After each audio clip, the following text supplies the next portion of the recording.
Hello students, आज की class में हम लोग एक वर्ग आयु से संबंधित और उसके एडजॉइंट से संबंधित एक बहुत ही इंपॉर्टेंट प्रमेय देखने वाले हैं। कह रहा है कि यदि ए n कोटि का वर्ग आयु है तो सिद्ध करना है कि ए में उसके एडजॉइंट से गुणा करिए, एडजॉइंट ऑफ ए में ए से गुणा करिए तो वो इक्वल हो जाएगा ए के सारणिक मान इंटू में आइडेंटिटी के। दूसरा क्या है, यदि ए का सारणिक मान 0 के बराबर ना हो तो एडजॉइंट ऑफ ए का सारणिक मान ए के सारणिक मान के power of n minus one. Power of n क्या है? वो n ए अवयव की कोटि है। ठीक है, तो इन्हीं दोनों को हम लोग प्रूव करके देखने वाले हैं। चलिए, तो हम लोग पहले फर्स्ट वाले को प्रूव करेंगे।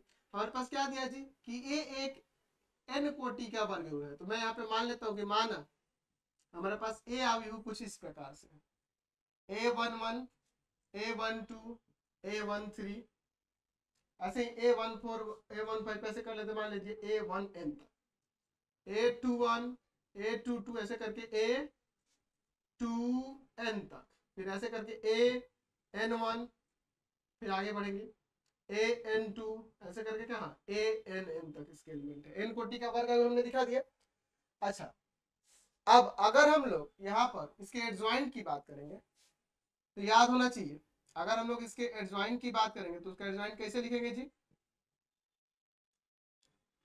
तो इन सभी के कोफैक्टर का सजा कर एक मैट्रिक्स है उसका ट्रांसपोज। तो इसको ऐसे करके एक कोफैक्टर्स ले लिख दो, A11, A12,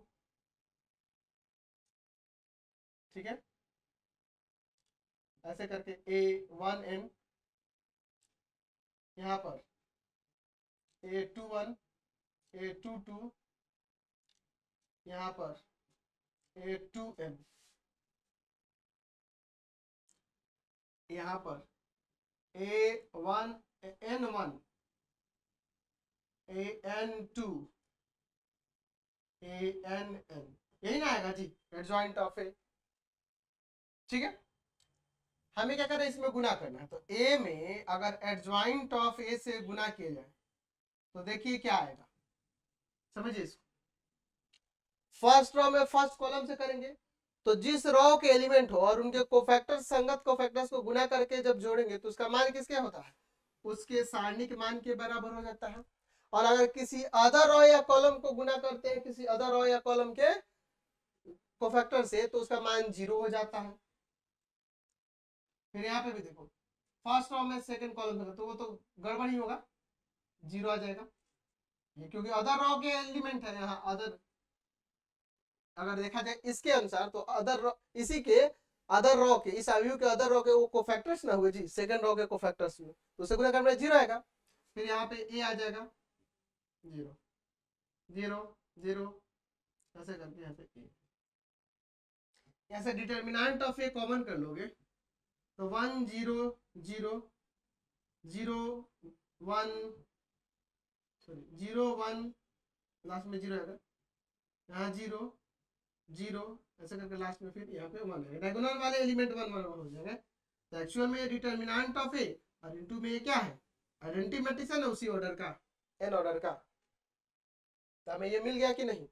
सिमिलरली इसी प्रकार अगर हम लोग एडजॉइंट ऑफ ए में गुना कर देंगे ए से तो वो भी हो जाएगा डिटर्मिनेंट ऑफ ए इंटू में आइडेंटिटी। करके देख लो, इसमें इससे करके वही सेम हो जाएगा। तो ये हमने प्रूव करके दिखा दिया। चलिए इसके सेकंड वाले रिजल्ट की तरफ चलते हैं।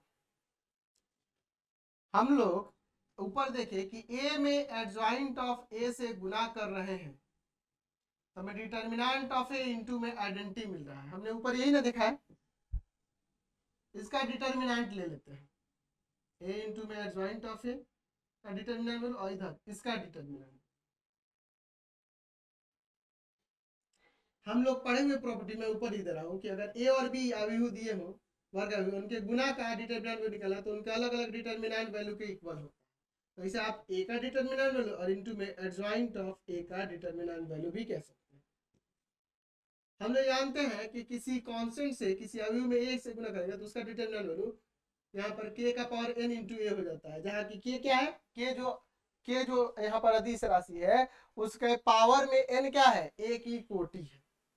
ठीक है, तो उसी तरह से यहाँ पे देखो, ये डिटर्मिनेंट ऑफ ए जो देख रहे हैं, ये अंदर डिटर्मिनेंट ऑफ ए कोई कांस्टेंट राशि ही होगी, अंदर जो देख रहे हैं डिटर्मिनेंट, ये कांस्टेंट राशि होगी तो ये किसके इक्वल हो जाएगा, तो डिटर्मिनेंट ऑफ ए के पावर n, इसकी कोटि आ जाएगी, ये तो एक कांस्टेंट राशि है तो इसकी एक कोटि आएगी ना जी यहाँ पे पावर में, और इनटू में आइडेंटिटी आ जाएगा।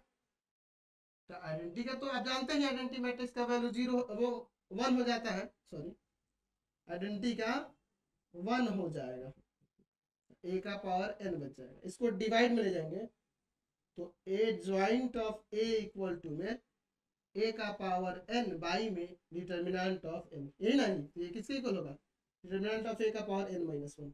इसीलिए कह रहा था ना कि यहाँ ए डिटर्मिनेंट ऑफ ए 0 नहीं होना चाहिए, क्योंकि देखो डिनोमिनेटर में आ जा रहा है, इसीलिए वो कह रहा था, कंडीशन दिया था। ठीक है, तो हमने देखा कि ज्वाइंट ऑफ ए का डिटर्मिनेंट वैल्यू, वहां डिटर्मिनेंट ऑफ ए का पावर n माइनस 1, n क्या है वहां पे, ए की कोटि है, ये ध्यान रखना, ए का ऑर्डर जो है वो है। समझ में आया ये दोनों प्रॉपर्टी। आज की क्लास में इतना ही, नेक्स्ट वीडियो में आगे देखेंगे। आपको क्या करना होगा, प्ले स्टोर से हमारा एप्लीकेशन पढ़ाई.online रविकांत सर के नाम से है, इसे डाउनलोड कर लेंगे और वहां पर जाकर आप अपने पेड कोर्सेज को ज्वाइन करके अपनी पढ़ाई को बेहतर करोगे। फिलहाल आज की क्लास में हम लोग इतना ही रहने देते हैं।